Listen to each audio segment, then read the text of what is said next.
Hey everybody, it's Monster back again with Opus Gaming, and I'm here today to bring you guys my Kouzuki Oden deck list. This is the exact list that I was playing on live earlier in the week for our locals, as well as earlier in the week for my playtesting video. I've got a lot of comments and lots of requests to drop the deck profile, so I'm bringing this out to you guys as soon as possible. Just to let you guys know, this is the first part of the whole like Oden video series, so we're going to do this deck profile. It's going to be pretty quick, just kind of going through the card choices, but after that, I'm going to be doing a more deep dive into the deck and what the leader represents and what it can do. Outside of just what we talk about in today's video. So if you guys have been seeing my content, liking my content, and this isn't your first time, drop a sub down below. We're trying to make it to 1,000 subscribers so we can do our big giveaway, as well as if you guys leave a like and leave a comment. I just really appreciate that. Let's talk about Oden though. So the reason that you would play this leader as opposed to the other leaders is for his ability, which is just activate main. You can pitch a Wano card to restand 2 Dawn, so it extends your Dawn use kind of going through. There's other reasons that you play this leader, but that's the main leader ability. If I had to give one tip about the leader right away, it's just that you don't really want to pitch willy-nilly like every turn because you're going to run out of cards in hand. You want to generally kind of amount a certain amount of resource in the early and mid game, and then kind of use that to your advantage as you're going throughout the game, and especially in the late game. You can use it to make really big impacts on the board, but it's kind of a decision that you have to make for the mid game. Like you have to think about it a lot, basically is what I'm trying to say. You can use it to get yourself into a really good position, but just make sure that you're not using it like every turn or over using this ability. So moving on from just what the leader does though, let's talk about our engines. We run 2 different engines, obviously, like the Supernova engine and the Wano engine, but we're going to break up the deck list into the early parts of the Supernova engine and then the early parts of the Wano engine, and drop all of our boss monsters and everything at the end. So let's talk about our 1-drops. We're starting off with Capone Gang Beige. This is a 1-drop blocker, and this is actually really important. You want to drop these more so in the late game, and you want to see them pretty consistently. So we're playing 4 of it. Not having counter power is a little bit rough, so if you want to play a lower number of this, I can totally see it, but at the end of the day, this is it's a Tower Kid version of Kouzuki Oden, so having a certain amount of blockers is actually imperative to the strategy, and that's the reason that we're picking 4 instead of just going down on those right away. Next up, I have Jewelry Bonnie. This is another 4 of. We don't play as many Supernovas as we used to, and towards the end of the video, we'll talk about some of the changes that we'll make, and one of the changes being that we're looking for more Supernovas, so this can resolve a little bit more consistently. But Jewelry Bonnie is great. Playing this and playing Momonosuke, I kind of touched on this before, and when I was talking through the playtesting video, but one of the strategies is dropping these in the early game because your opponent doesn't have a choice but to attack into it, because if they let it live even for 1 turn, when you're plussing that much advantage, you can run away with the game. So when you're playing these, you kind of play them in a place so your opponent has to kind of tempo these down. They can't use all their weenies to rush down your life, and your life comes down at a tempoed out ratio or a tempoed out pace, and you can kind of deal with going down to 2 or 1 life on a turn where you can drop 8 cost kid. So using the Jewelry Bonnies and the Momonosuke as well in the early and mid game is really just to defer some of the offense that your opponent's gonna be putting onto you, to put it simply, I guess. Next up, we're just going to talk about the 2K counter for this side of the strategy, and it's going to be Scratch Manapo. This card is just a 2K counter. We're playing 4 of it just because it's searchable off the Bonnie, and you want to hit as many 2K counters going throughout the game as possible. But the last Supernova card we have is the 2-drop Killer. Be careful when you're attaching Dawn onto this card. It's something that you have to really, really think about, and the more I play in this meta, the more I'm realizing that a lot of decks have answers to it, and it's like it's quite difficult to get that extra advantage off of Killer. Now, not saying that it's not able to be done, because when you do get that off, especially in the early game or the mid game, it's crazy getting those extra draws. Sometimes it gets you to a piece that you just needed to see to go into your late game properly. Sometimes it gets you a piece that you were just missing. But at the end of the day, if you are able to resolve the effect, it's very good. So that's why we're playing it at 4 of, as well as to bolster that searchable blocker number that we have. We're going to get into a Shashi real quick because this card isn't in the Wano or the Supernova package, but it is a card that is pretty important. It's a blocker 3K or a 3-drop with 4K power. So it's not getting Vista'd raw. It's not going to be able to get popped by Newgate like just by itself. They have to reduce this down. So this comes down really well and in a company with your 8-drop kid. So this is something I would actually suggest playing. It's been really nice. This versus Inuyasha.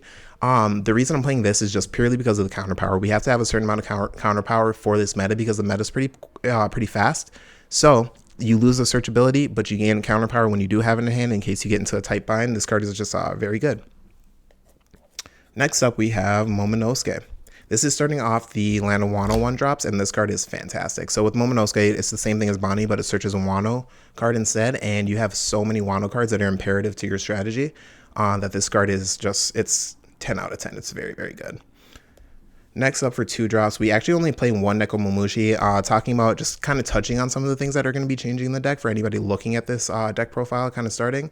I want to play more Nekos just because it combos so perfectly, not only with your leader ability, but with another very key card in the deck, and it has counter power. So this card is actually very strong. In all of my uses so far, it's never been very dead. The big problem with Nekomamushi that I will acknowledge is that when you tap 2 to play it, it's hard to attack with. You never really get a chance to attack with it unless they leave small characters rested. But that's okay because you kind of just get rid of it to build your perfect endgame board. Next up is 4 Raizo. This card has counter power. That's a huge part of it. It draws you a card. It doesn't come down on curve. The thing with Raizo is we're playing a very, very, very tight curve. So like there's things that you want to, well, turns 1 and 2, when you're on 1 Don and 3 turn are actually pretty fluid. You can kind of do whatever you want, whatever the scenario calls for. But when you're on 5 Don and when you're on 9 Don, those turns are played the same every single game, or at least you want them to be, because they're the most important turns on your Don on your turn. So that leaves you with like 1 or 2 turns to play this. Either you're playing this on 7 Don or you're playing this on 3 Don, and you don't really get to attack with it until you get up to that 9 Don. So this actually doesn't come out for me in the early game. A lot of my early game is, like I said, the Momonosuke, the Bonnies, or I'm not putting cards on the board for my opponent to get extra advantage from, and I'm just going into my late game with extra counter power. So I like Raizo. He's very, very usable. And yeah, that's really what I have to say about him. He's actually a really, really good card. He's just he's good to make an attacker out of in the late game. Next up, we have the searchable 2K counter for the Wano side. This is Izo, and it's 10 times better than Scratch Metapo because you will actually use this card in a lot of scenarios to cinch game, to get advantage on the board. Sorry. To get some advantage on the board in the mid game, and then you'll also use it kind of just to push for game. This card is fantastic, and I really, really like Izo.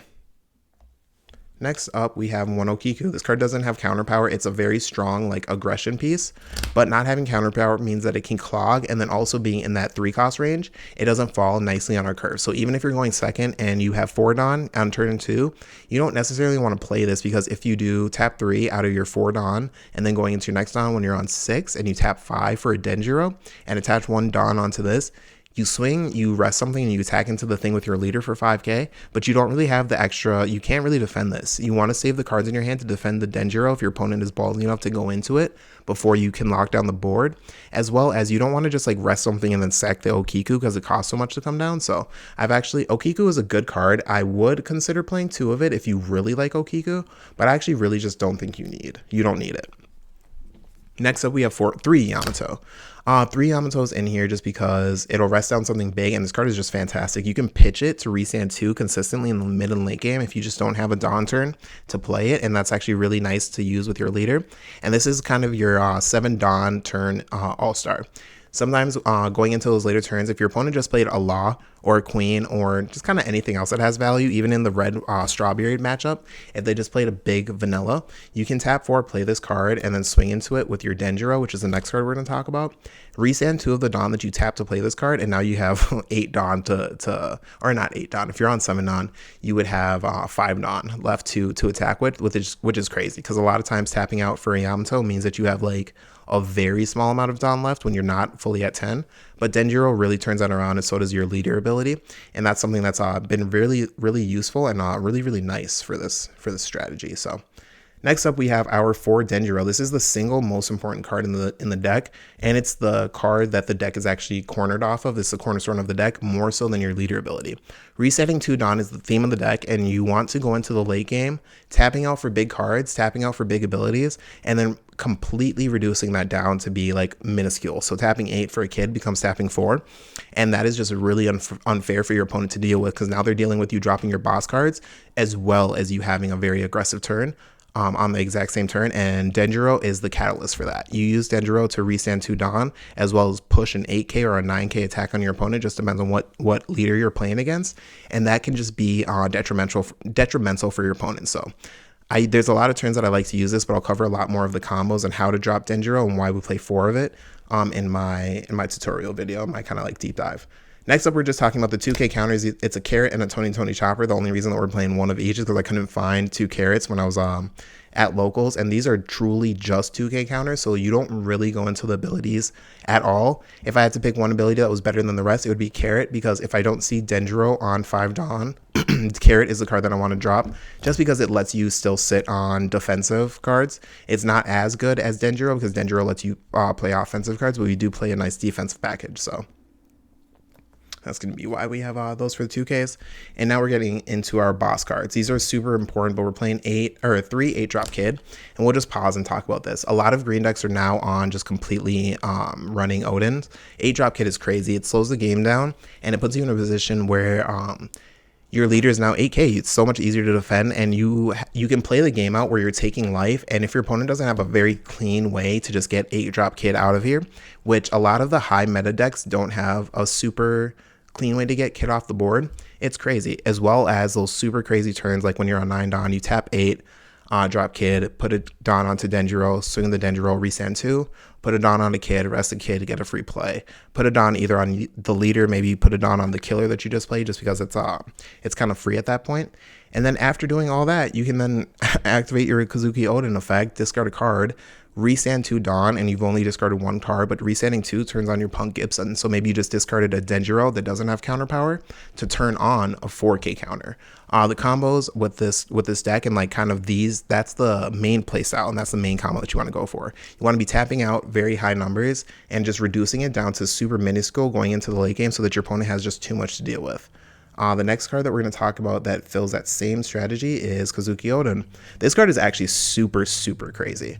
Combos amazingly with Denjiro, just because when it is on the board, you can poke a raw 8K swing at your opponent, which is easy to get out of. They can just pitch 2 cards, 2 2Ks, but you just have the knowledge that you just took 2 2Ks out of your opponent's hand, as well as if you're just kind of like swinging like that, that just means that you're not really going for game right now, and you're just kind of pulling resources out of your opponent. But when it is on board and you're swinging with it raw and then tapping 3 while all your Dawn is standing, then you come in with your Denjiro, attach a Dawn, and resand 2 of the Dawn that you tapped, and now you just tapped 1 Dawn to resand a big 8K blocker, or a big 8K swinger, as well as you have the rest of your Dawn to defend yourself for the rest of the turn, and it comes in really, really nicely. One of the things that I am thinking about switching is that I do kind of want to drop 1 Oden to put in 1 Eustace Kid, but that's something we'll touch on in the deep dive video. I've said that like probably 5 times, but there's a lot to talk about in that video. I just wanted to get this deck list out so you guys can kind of see like what I've been playing, and if you guys have questions, we can talk about it in the comments. So next up, we have Demon Face. This card is another card that a lot of people aren't going to really fully understand. This card is crazy against Dofi, and it's crazy against StrawBeard. That's the name of it. So with StrawBeard, you can hit in a generic like kind of board state that they'll end with is you can hit a Rush Luffy, and then you can hit a Vanilla. That's really, really powerful, because like what you can do if you're not really ready to push in for game yet, and you want them to take 1 more life with their StrawBeard, or you want them to be forced to tap 9 and play out the Whitebeard 9-drop, and then just not have a very developed turn for the next turn. One thing that you can do is attack into their character cards, make them discard their counters, make them use some of their radical beams and stuff like that, and then just end your turn with a Demon Face, swing at leader with the Denjiro, who's going to be 8K, resend 2 of the Dawn, and then you just continue to apply some pressure onto Whitebeard. Plays like that can be super, super detrimental, and that's the reason that we're playing Demon Face. This card isn't as good into like your purple matchups, and then sometimes into not green, but your black matchups, because some of their cards can't be KO'd. But this card, all in all, it does perform pretty well. It's sometimes it can be rough when you're on a super low hand size and it's your top deck, but having it be a 1-of helps with how consistently you have stuff like that happen.